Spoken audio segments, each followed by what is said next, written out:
Hello दोस्तों, नमस्कार। हमें है आपके मेंटल हेल्थ की चिंता और इसलिए हर दफ़ा हम एक नई चर्चा के साथ आपके पास आते हैं ये बात करने के लिए कि लाइफ में सब कुछ बढ़िया है, मौज है, मस्ती है, गाड़ी है, घर है, बंगला है, सब कुछ तो स्वस्थ है, मस्त है। फिर अचानक लाइफ स्टाइल चेंज क्यों होने लगती है? जैसे कि कहीं कहीं कुछ चीज़ें ऐसी खटकने लगती हैं दिमाग को कि यह क्या है, क्या यह सही है? आखिर क्यों होते हैं ये बदलाव? हमारी सोच, हमारे व्यवहार में आने वाले इस परिवर्तन को कभी कभी लोग बुरी नज़र की बात कहते हैं।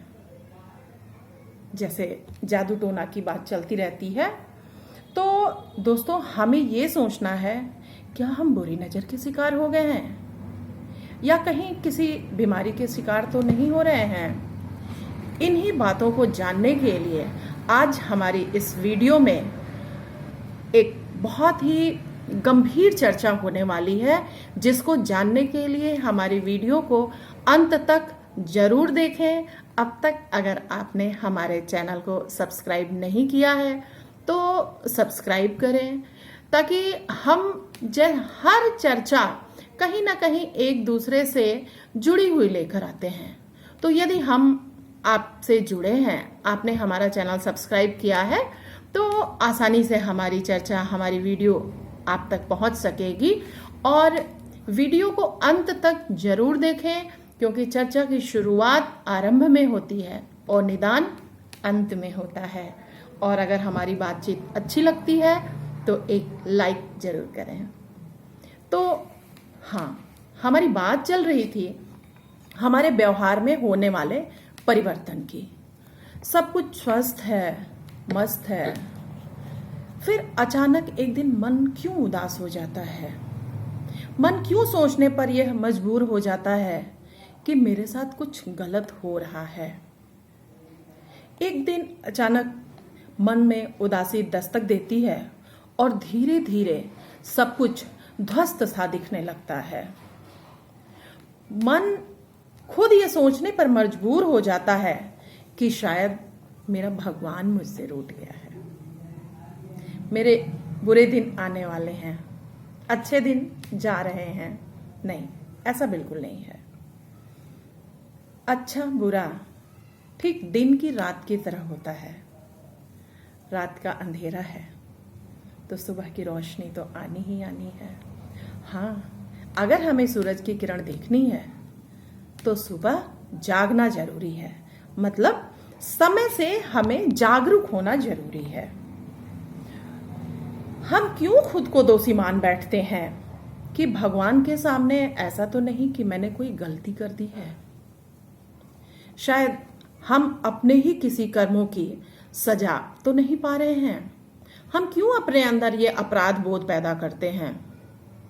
और जैसे ही ये मन में अपराध बोध आने लगते हैं, हीनता के भाव आने लगते हैं, घृणा के भाव आने लगते हैं, उदासी चारों तरफ छा जाती है, तुरंत शुरू हो जाता है साफ सफाई का सिलसिला। जैसे ही भगवान की बात आती है, इंसान सोचने लगता है कि हमसे कोई गलती तो नहीं हो गई है। और भगवान की पूजा पाठ का जो तरीका है, भगवान को खुश करने का जो तरीका है, वो है पूजा पाठ। और हम सब जानते हैं कि पूजा पाठ में साफ सफाई का कितना महत्व है। अब जैसे ही ये साफ सफाई का सिलसिला शुरू होता है, हम एक बार सफाई करते हैं, 2 बार सफाई करते हैं और सोचते हैं कि हम पूजा किस तरफ बैठ के करें। कहीं गलत दिशा में तो बैठ के हम पूजा नहीं कर रहे हैं। किस तरफ बैठ के हम भोग लगाएं, स्वयं किस तरफ बैठ के खाना खाएं, किधर सिर करके सोएं, किधर पैर करके सोएं। इतना ही नहीं, यदि हम बाजार जाते हैं, कहीं भी जाते हैं, किसी सामान को हमने लिया तो मेरे मन में ये भ्रम होने लगता है, कहीं ऐसा तो नहीं कि मैंने यह सामान बाएं हाथ से पकड़ लिया, दाएं हाथ से पकड़ लिया, किस हाथ से मुझे ये लेना चाहिए? भगवान को मैंने पुष्प अर्पित किया तो कहीं ऐसा तो नहीं कि वो नीचे गिर गया था, उसे मैंने बाएं हाथ से उठा के रख दिया।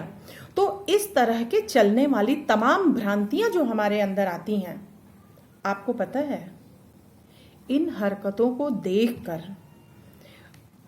हम ही नहीं, हमारे आसपास के लोग भी सशंकित हो जाते हैं कि अरे 10 दिन पहले तक तो बंदा बिल्कुल सही था, सडनली हो क्या गया इसे, कहीं कोई लांघन डाकन तो नहीं पड़ गई, नजर टोना तो नहीं पड़ गई।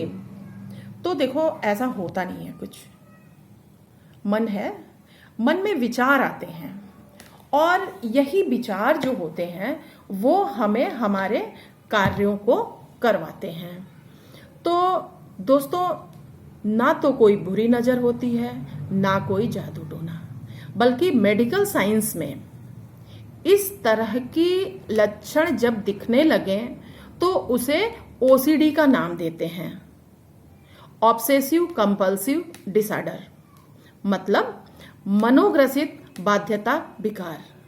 हाँ, एक बात हम यहाँ जरूर कहना चाहेंगे कि जब भी किसी मेंटल हेल्थ की, मानसिक बीमारी की बात चलती है तो लोग उसे जैसे इस तरह से देखते हैं कि वो मतलब उसकी सोचने समझने की शक्ति खत्म हो गई।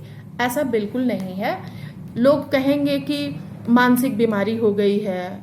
आमतौर पर मानसिक और विक्षिप्त को अलग अलग रखा गया है। तो मानसिक बीमारियों में यह आता है कि हमारे अंदर किसी कारण से नकारात्मक विचार आ रहे हैं और हम उससे परेशान हैं। विक्षिप्तता एकदम अलग चीज होती है। तो सबसे पहले तो आप ये जानिए कि यदि इस तरह के सिम्टम आ रहे हैं तो हम किसी भी प्रकार से मानसिक रूप से विक्षिप्त श्रेणी में नहीं आते हैं, बल्कि ये एक मनोविकार है और इस मनोविकार को हम बड़ी आसानी से समझ सकते हैं। हमने पहले ही बताया था कि आज हम बहुत अच्छी, बहुत नॉलेजेबल पॉइंट पे चर्चा करने वाले हैं। तो दोस्तों, मेरी बात चल रही थी ओसीडी, ऑब्सेसिव कंपल्सिव डिसऑर्डर। यह एक प्रकार का चिंता विकार है जो न्यूरोटिक श्रेणी में आता है। बेशक इससे पीड़ित व्यक्ति भीड़ से बचता है, एकांत में रहना पसंद करता है, खुद में खोया खोया रहता है, खुद में तमाम मंथन करता रहता है और दूसरों से बात नहीं करना चाहता है, दूसरों से अपनी परेशानी नहीं शेयर करना चाहता है।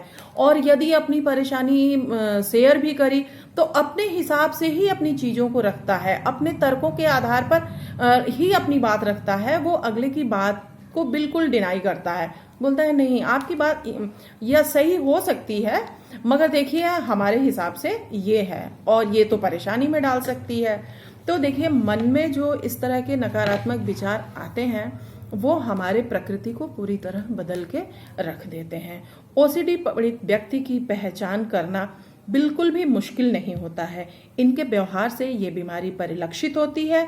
जैसे हमने बताया कि साफ सफाई करना, एक चीज को बार बार साफ करना।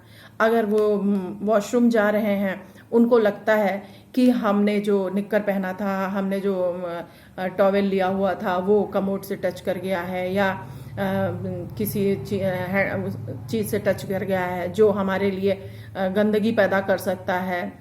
और गंदगी के साथ साथ कि हम कहीं छू देंगे वो जगह भी संक्रमित हो जाएगी, तो उस भय में वो फिर से नहाने चले जाएंगे, वॉशरूम को बार बार धुलेंगे, एक बार हाथ धुल लेंगे फिर भी बार बार हाथ को धोते रहेंगे, जहां बैठे हैं वहां साफ सफाई करेंगे। उनको बार बार ये लगता है कि हम गंदगी में हैं, उनके मन में बार बार ये लगता है हम गंदगी में हैं, कैसे हम स्वयं को साफ करें। तो एक लक्षण तो ये होता है। दूसरा लक्षण बड़ा ही सामान्य है। यदि हम इसके लिए महिला का उदाहरण दें तो बड़ा अच्छा होगा। जैसे मान लीजिए कोई महिला ओसीडी से पीड़ित है, तो जैसे ही उसके अंदर आप ये लक्षण देखें कि वो अपने कुकिंग के बाद अपने गैस को बंद कर दी है, नाप को उसने बंद कर दिया है, मगर फिर भी वो बार बार खुद भी जाकर चेक करती है और कहती है आप जरा देखना तो हमने गैस का नाप तो बंद किया है ना।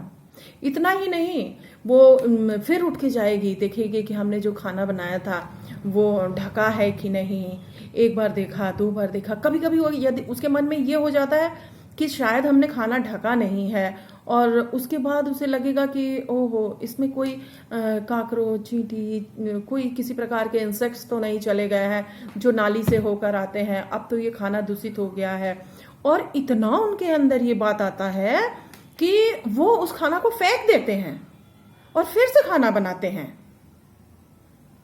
तो मन में बार बार इस तरह की भ्रांतियां आना भी यह ओसीडी का एक लक्षण होता है। तीसरा लक्षण ठीक इसी तरह का होता है कि हमने टैब बंद किया कि नहीं, हम कहीं निकल रहे हैं, अपने फोन को हमने पर्स में रखा, अच्छा हाँ रखा है, फिर 2 कदम चलेंगे, पर्स ठीक से बंद है ना, हाँ पर्स भी बंद है, अच्छा फोन हमने रखा कि नहीं, पर्स तो बंद है, फिर चेक किया, हमने अपनी मोबाइल ऑन तो नहीं छोड़ दी है, मैं बात करके बंद करी हूँ कि नहीं, मोबाइल में कोई गड़बड़ी तो नहीं हो गई है, हमने चार्ज में लगाया है तो चार्ज हो रहा है कि नहीं, स्विच मैंने ऑन किया कि नहीं। तो इस तरह की जो छोटी छोटी परेशानियां आती हैं, ये सब बार बार चीज़ों को चेक करना कि हमने सही किया है कि नहीं, एक जो हमारे मन में संदेह चलता रहता है, ये भी ओसीडी का लक्षण है। चौथा है कि अफवाहों पर बड़ा जल्दी भरोसा होने लगता है। बेशक लोग, अच्छे लोग, जागरूक लोग, जिनसे वो हमेशा परामर्श लेता था और उनको अमल भी करता था, मगर आज वो बातें काम नहीं करती हैं। जैसे ही व्यक्ति ओसीडी से पीड़ित होता है, उसके तमाम सलाहकार जो अब तक उसके जीवन में अहमियत रखते थे, वो ध्वस्त, और उड़ते अफवाह जो होती है वो उन पे हावी होने लगती है। जैसे घर से निकलते समय हमने किधर की तरफ मुंह किया था, सुबह सो के उठा तो पैर मैंने पहले कौन सा जमीन पे रखा, हमने कोई चीज खाई है वो साफ सुथरी थी ना, वो मुझे आज खाना चाहिए था कि नहीं, किस दिन हमें नया काम करना चाहिए, किस दिन नया काम नहीं करना चाहिए। कभी कभी तो ऐसा हो जाता है कि कहीं उसने बाहर कोई चीज खाई, हम जैसे कभी कभी 2-4 लोग बैठे रहते हैं और हमने मूंगफली उठा लिया, उसने अगर 3 मूंगफली उठा ली, अब उसके मन में ये चलता रहता है कि मैंने 3 ही मूंगफली क्यों उठाई, मतलब अंकों पे लेके विचार आने लगते हैं कि ये सही है, गलत है, क्या है। उसके साथ मान लो किसी दिन उनके कोई बाहर जाना है, कोई नया काम करना है, कोई एग्जाम देना है, और उसकी तारीख 3 तारीख को पड़ गई। अरे ये तो 3 टिकट महाविकट, जब 3 तारीख को मेरा परीक्षा है तो इसमें हम पास क्या होंगे, 3 तो वैसे ही बुरा होता है। वैसे भी आप लोग जानते हैं, एक बड़ी पुरानी कहावत है, 3 तिगाड़ा काम बिगाड़ा। कहीं जा रहे हैं और अगल बगल में 2 लोग आके बैठ गए, अरे हम तो 3 लोगों के साथ सफ़र कर रहे हैं, ये सफ़र देखो मेरा कैसा होता है, रास्ते में कहीं कोई दुर्घटना ना हो जाए। और इसके लिए वो क्या करते हैं कि 2 बंदे बैठे हैं, सीट 3 लोग की है, मगर वो खड़ा हो जाता है। 2 घंटे का सफर है, वो खड़ा होकर सफर तय करेगा, मगर मन में उसके इतना द्वंद चलता रहता है कि वो 3 लोग के साथ बैठ के सफर नहीं करेगा, क्योंकि उसके अंदर इतना परेशान है, वो इतना द्वंद चल रहा है कि 3 लोगों के साथ मैं बैठ के अगर जाऊं, हो ना हो कोई दुर्घटना हो जाए। तो इस तरह के तमाम विचारों का आना ओसीडी का एक लक्षण है। तो हम ये कहना चाहते हैं कि अगर इस तरह की तमाम बेबुनियादी विचारों से परेशान होकर कोई व्यक्ति ऐसी हरकतें करता है, तो गांव में लोग इसे पूरी तरह से बुरी हवा का शिकार घोषित कर देते हैं, और फिर शुरू हो जाती है यहाँ वहाँ, इस मंदिर उस मजार जाना, और ऐसे में विलंब हो जाता है। वो जाता तो है, वो ठीक होना चाहता है, इसलिए जहां उनके परिवार वाले कहते हैं वहां जाता है, मगर वो अपनी परेशानियों से बाज नहीं आता, अपने मंथन से बाज नहीं आता, अपने तर्कों से बाज नहीं आता है, और धीरे धीरे परेशानियां बढ़ जाती हैं। एक स्वस्थ जीवन जीने वाला इंसान अब इस मानसिक स्थिति की वजह से इतना परेशान हो जाता है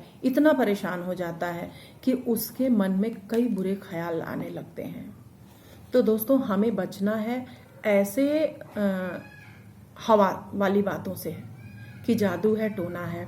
ऐसा बिल्कुल नहीं है, जबकि यह एक ऐसी बीमारी है जिसका कारण उस पता चलते ही उस व्यक्ति को तुरंत स्वस्थ किया जा सकता है। इस बीमारी के कारण ही उस इंसान के मन में भय, घृणा, शर्मिंदगी के भाव आने लगते हैं। और ऐसा नहीं है कि ओसीडी के मरीजों का इलाज नहीं है। ओसीडी एक ऐसी बीमारी है जिसमें आपको बहुत ज़्यादा परीक्षण की ज़रूरत ही नहीं है, क्योंकि जितने भी इसके पीड़ित होते हैं उसमें मैक्सिमम चीज़ें सेम टू सेम ही होती है। तो अगर हम थोड़ा सा अवेयर रहें तो इनकी पहचान आसानी से कर सकते हैं। और कभी कभी ये भी होता है कि जैसे उनके अंदर ना एक जुनून सवार हो जाता है। जुनून मतलब नहीं हम इस चीज़ को धो धा के साफ सुथरा करके चीज़ों को खुद अपने हिसाब से ठीक कर लेंगे। चलो मेरे मन में ये डाउट चल रहा है, हम इसे सही कर लेंगे। या फिर जैसे कभी यात्रा के दौरान जा रहे हैं कहीं, अब उनके मन में ये जो बुरे ख्याल आ रहे हैं, उनको लगता है कि हमारे आसपास बैठे हुए लोग हमको हमारी हरकतों से हमें बहुत सस्पेक्टिव नज़रों से देख रहे हैं। कहीं ऐसा ना हो कि ये लोग हमें हल्के में ले ले। और वो शुरू करता है बातचीत करना, और बातचीत में ऐसी मतलब गैर तार्किक बातें करता है जो स्वयं में साबित कर देता है कि हाँ, अब इनसे बात करना बेकार है। तो हम अपने व्यक्तित्व को कैसे बदलते हुए देख रहे हैं, यदि हम स्वयं इसको समझ सकते हैं बहुत अच्छी बात है। नहीं तो हम जहाँ हैं, हमारे साथ रहने वाले यदि इस तरह के परिवर्तन को देख रहे हैं तो तत्काल न्यूरो डिपार्टमेंट में जाएं, इलाज करवाएं। और सबसे अच्छी बात है कि इन तरह की बीमारियों के लिए कोई लंबा इलाज नहीं होता है। दवाओं के साथ उनकी एक थेरेपी होती है, काउंसलिंग होती है, और बड़ी आसानी से इस तरह की भ्रांतियों से उन्हें उबारा जा सकता है और इंसान पुनः अपने जीवन को सही पटरी पर लाकर खुशहाल जीवन जी सकता है। तो इन्हीं बातों के साथ आज हम अपनी बात यहाँ रोकते हैं, ख़त्म करते हैं। मगर अगली मुलाकात में हमने जो आज इसके लक्षण बताए, ओसीडी क्या है, इसके बारे में बताया, तो हमारी अगली वीडियो में यह बात जरूर होगी कि इसका उपचार क्या है, कितना लंबा है, कहाँ है, कितने समय का है और किन कारणों से यह बीमारी होती है। हर चीज़ का एक वजह होता है। अगर हमारा पेट खराब होता है तो जरूर हमने भारी आहार लिया है। अगर हमें बुखार होता है तो जरूर हमारे वातावरण में कुछ ना कुछ ऐसी है जो हमारे शरीर को फिट नहीं है। तो हमें इन कारणों को जानना है, साथ में निवारणों को जानना है, और इसके लिए हमें अगली वीडियो में फिर एक बार साथ बैठना है। तो आज के लिए हमें दीजिए इजाजत। नमस्कार।